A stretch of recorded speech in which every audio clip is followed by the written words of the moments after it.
আচ্ছা আচ্ছা, ওকে ওকে, ভিডিও দেখি প্রায়। আচ্ছা ধন্যবাদ।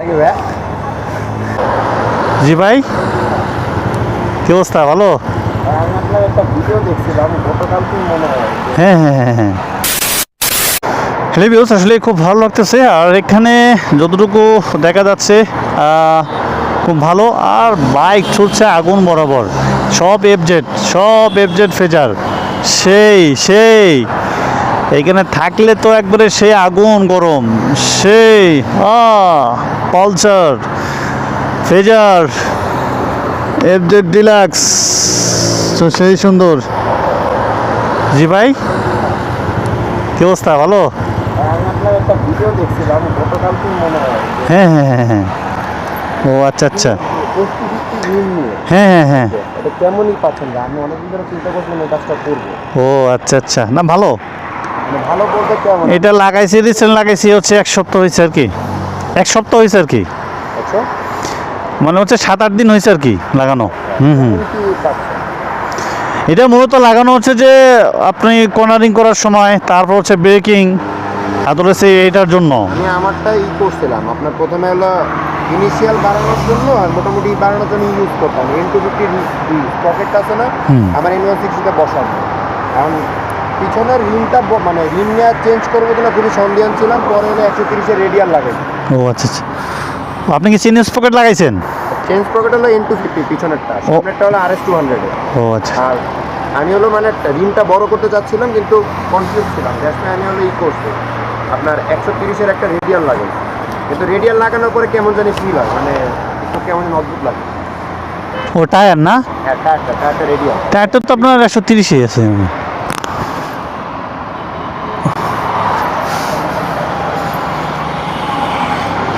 আপনার এই টায়ারটা হলো আপনার, এই টায়ারটা শুধু রাইড করা হচ্ছে ভালো হচ্ছে আপনার ওই পাহাড়ে গেলে শুধু। আর হচ্ছে আপনার হ্যাঁ, শহরের মধ্যে একটু সমস্যা হবে। শহরের মধ্যে আপনার ধরেন যে বলে বেশি করে, এটা আপনি এরকম ডলবে একটু দোলে আমি করি এটা। আমি এই যে সেটআপটা আপনি না, এটা আমার অনেক দিনের ইচ্ছা ছিল, আমি বুঝতেছি না আসলে।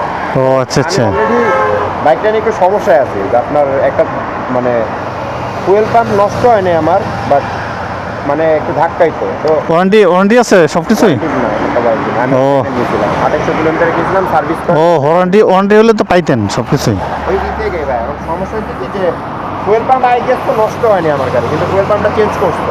ও তারপর হলো তাও দেয় সমস্যা না। তারপর দুটো সেন্সর লাগাইছে, সেন্সর লাগানোর পরে মোটামুটি এখন ঠিক আছে। আমি টেস্ট করতেই বাইরে হয়েছি গাড়ি যে ঠিক আছে কিনা, আমার এখন টাকা নেই। ও এই নিয়ে একটু সমস্যা হতো। এখন মানে ওই স্পকেট লাগে কি টপ বাড়ছে? টপ বাড়ে, টপ বলতে 5 নম্বর গিয়ার বাড়ছে। কত? 5 নম্বরে আমি এত উঠাই না। আমার মানে আগে যেমন যদি ধরে রাখেন 130 উঠবে আশা করি। ও 130 উঠবে, মানে আমি অত উঠাই না। আমি 122 পর্যন্ত ছাড়াই যাই। ও চেনটা মনে একটু মোটা না? ও একটু হ্যাঁ, ওটার থেকে ওটা একটু ভারী আছে চেনটা। এটা হলো আপনার মানে 1, 2, 3 এই গিয়ারগুলো একটু রেশিওগুলো কমে গেছে।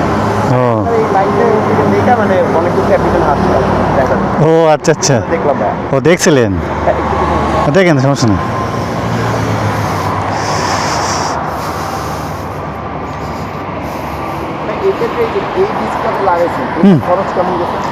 এটা হচ্ছে 2500 টাকা। এটা হচ্ছে আনঅফিসিয়াল লাগাইছি, এটা হলো 2500। আপনি হচ্ছে 2500। হ্যাঁ, রিমটা কত পড়ছে নাকি যখন থেকে আনাইছেন? মানে হচ্ছে সব 15-16 এই 15 মতো পড়ছে আর কি। আমার ওইটা আমারে হ্যাঁ হ্যাঁ, ওটা হবে ডিস্ক, ওটাই হবে, সমস্যা নাই। মানে এটার ডিস্কটা এটা হলো আপনার ব্রেকিংয়ের জন্য।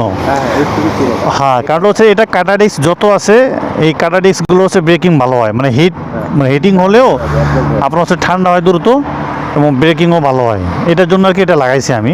ওটাও আছে, ওটা লাগা যাবে, এটা কোনো সমস্যা না। মিলে 18,500। 18,500। তারপর হচ্ছে আপনার টায়ার পড়ছে হলো ধরুন 6,500 টাকা। মানে আগে আপনার এখানে 25,000 টাকার মামলা, এটা হাত দিলে 25,000 টাকা যাবে। এমনি আপনার এক্সপিরিয়েন্স কেমন 7 দিনের মধ্যে? এটা এক্সপিরিয়েন্স হলো আপনার মাইলেজ একটু ড্রপ করবে 2-3 কিলো, মাইলেজটা 2-3 কিলো ড্রপ করবে। বাকি সব কিছু ওভারঅল ওইটার থেকে এটা কন্ট্রোলিং ভালো হবে, মানে ভালো হচ্ছে। কারণ হচ্ছে যে আমি যখন হচ্ছে তখন আগে যখন বাইকটা রাইড করতাম উঁচু তোলার জায়গায় একটু এরকম করে না আমাদের গাড়িগুলো, ঝুলা উঠে মানে পেছনে একটু ঢুলতেছে মনে হয়। মানে ইঞ্জিন ছোট ছিল তো ড্যাশটা হয়। হ্যাঁ, কিন্তু এইটা প্রবলেম নাই এখন।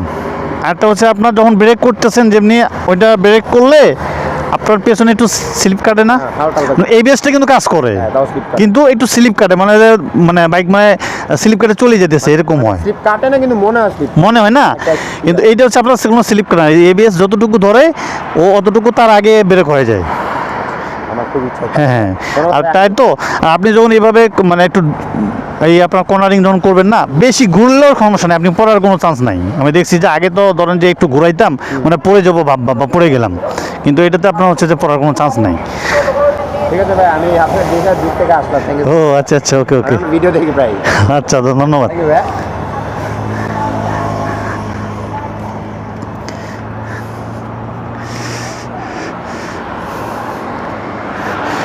আপনি তো পালসার ন্যাশনে আছেন না? পালসার ন্যাশনে আছেন না? হ্যাঁ হ্যাঁ ও আচ্ছা আচ্ছা আচ্ছা, ওকে, আপনি এই যাইতে পারেন, আমাদেরও পালসার ন্যাশনে একটা আড্ডা হচ্ছে। হ্যাঁ, সময় আমি জাস্ট টেস্ট করার জন্য বের ও আচ্ছা, ওকে, সমস্যা নেই। ওরে আচ্ছা, ওকে, চালান, সমস্যা নেই। আর যদি সমস্যা মানে বেশি ফেস হয় আমাদের জানাইয়েন, আমি বাজাজ ফেয়ার চেনা আছে না, আমি বলে দেবো যদি সমস্যা কোনো ফেস হয় যে আপনার রানিং বন্ধ হচ্ছে বা যেটাই হোক প্রবলেম, আমাকে লক করিয়েন, সমস্যা নেই, ঠিক আছে? আমি বলে দেবো গেলে সমাধান করে দেবে।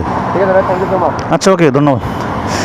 তো ভালো লাগলো আসলে, হচ্ছে যে প্রতিটি মানুষের যারা আসে আসলে সব ভালোবাসার কারণে মানুষ অনেকে দাঁড়ায়, কথাবার্তা বলে, এটা আর কি খুব ভালো।